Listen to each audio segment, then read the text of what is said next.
Bonjour et bienvenue dans cette nouvelle vidéo de coaching et de conseils utiles de l'UDT.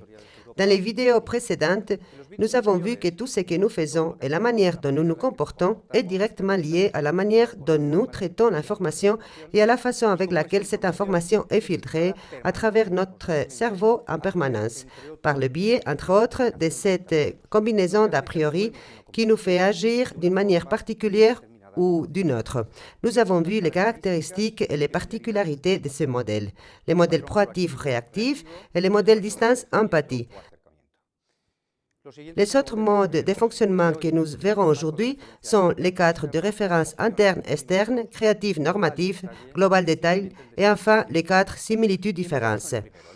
Commençons avec le premier, le cadre de référence interne-externe. Si vous êtes quelqu'un ayant confiance en votre jugement pour prendre des décisions ou si vous avez des manières certaines quand vous avez fait un bon travail, il y a des chances que vous fonctionnez avec un cadre de référence interne. Si au contraire, vous avez besoin des commentaires des autres pour savoir si vous avez fait un bon travail, vous êtes plutôt dans les cadres externes. La clé de cette programmation consiste à déterminer où résident les choses qui vous motivent, où c'est donc vous avez besoin pour juger vos actions et prendre vos décisions en conséquence, en vous-même ou chez les autres.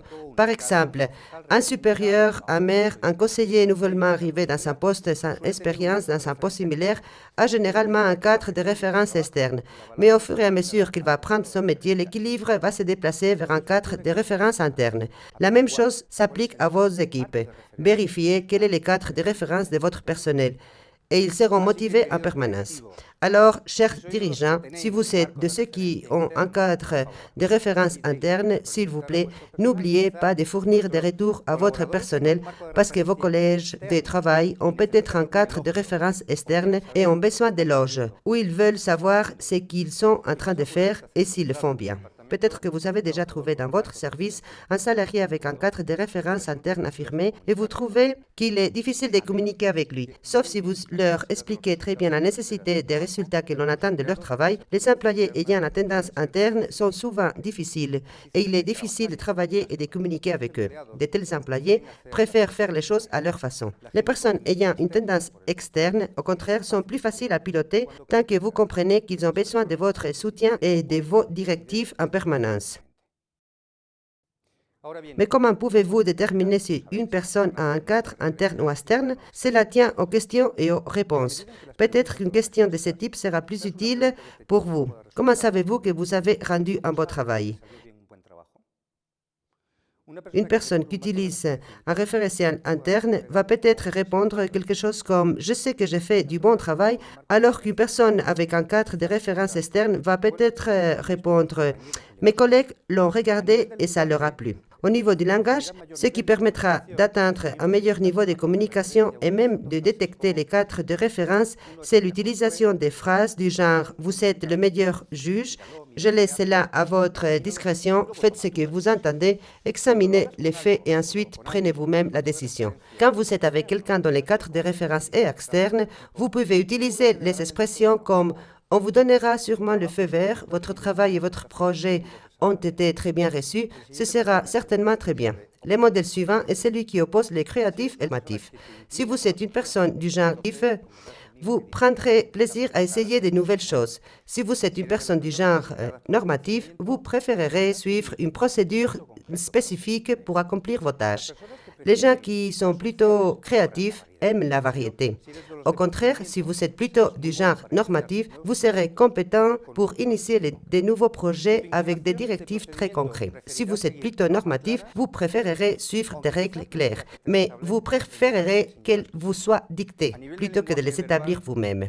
Au niveau du langage, les personnes plutôt du genre créatif utiliseront des phrases ou des mots du genre « je verrai le moment venu » ou « il faut apprendre à jouer avec les règles ». Nous allons essayer cette nouvelle possibilité ou même on va essayer de faire la même chose autrement.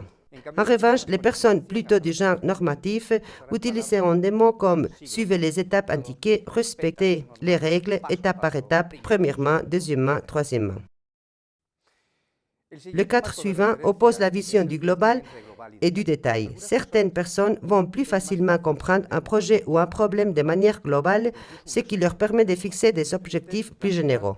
En revanche, d'autres personnes préfèrent concevoir un projet en passant par toutes les étapes nécessaires pour atteindre l'objectif. Curieusement, les personnes qui ont un goût pour les détails ont tendance à se plonger dans leur travail sans penser à l'impact de toutes les mesures qu'ils peuvent prendre pour atteindre l'objectif souhaité.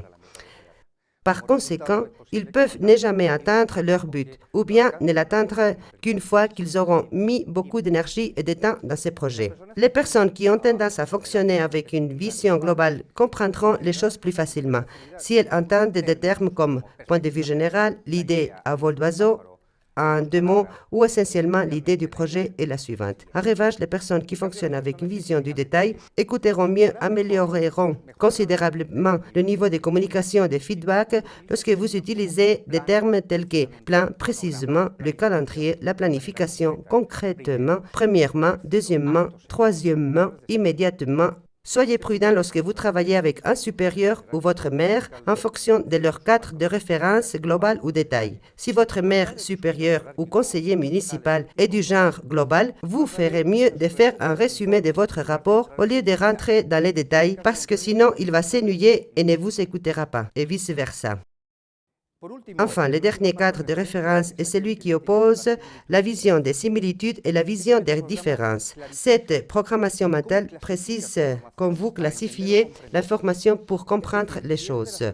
Si vous êtes une personne qui remarque en premier les similitudes entre 2 situations que vous connaissez, alors vous avez plutôt un cadre de référence à la similitude. En revanche, si vous êtes une personne qui remarque en premier les similitudes entre 2 situations et que juste après vous vous rendez compte des différences, alors vous êtes plutôt un cadre de référence marqué par la vision des différences dans ce qui est semblable. Si en revanche vous voyez avant tout ce qui est différent, alors c'est que vous préférez utiliser un classement par différence. Si vous êtes une personne avec un cadre de référence marqué par la vision des différences dans ce qui se ressemble, la première chose que vous ferez, c'est chercher les similitudes et après les différences. Vous avez une attitude progressive vers les changements et dans ce cas, vous préférerez faire des changements tous les 4 ou 5 ans au lieu des brusques changements. Si vous êtes une personne qui avait un cadre de référence marqué par la vision des différences, alors vous allez tout simplement directement vers les changements. Pour découvrir la programmation mentale d'une personne dans un contexte spécifique et de la même manière que nous l'avons vu dans les vidéos précédentes, sous forme de questions et de réponses, vous pourriez demander « Quelle relation y a-t-il entre cet emploi et votre emploi précédent ?» Une personne qui fonctionne en recherchant les similitudes dira « Après tout, j'ai continué à faire des rapports ». Une autre personne qui voit la différence de ce qui est semblable pourra vous répondre « J'ai fait la même chose, mais maintenant, j'ai plus de responsabilités ».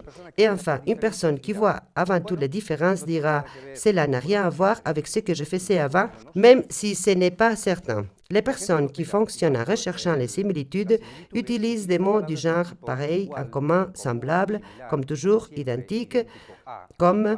En revanche, les personnes qui fonctionnent avec une vision des différences dans ce qui est semblable utiliseront des mots comme le même, sauf que, mieux que, supérieur à, progressivement, moins cependant. Prenons un exemple. Imaginez que votre maire ou votre supérieur fonctionne avec une vision des différences dans ce qui est semblable. Peut-être qu'au moment de lui exposer un rapport sur les budgets, par exemple, ou au moment de l'informer au sujet de réparation, vous pourriez utiliser des expressions telles que le rapport est très similaire à ce dont nous avions parlé précédemment ou à ce que nous avions vu précédemment. Cependant, je choisis de le différencier du précédent. Pour influencer les gens qui fonctionnent avec une vision des différences, il serait plus prudent d'utiliser des mots comme la nuit et le jour, différents, complètement nouveaux. Je ne sais pas si vous serez d'accord avec moi, mais encore une fois, je vous invite à pratiquer tout au long de ces journées dans le but de maîtriser cet outil. Je vous remercie beaucoup et rendez-vous dans la vidéo suivante.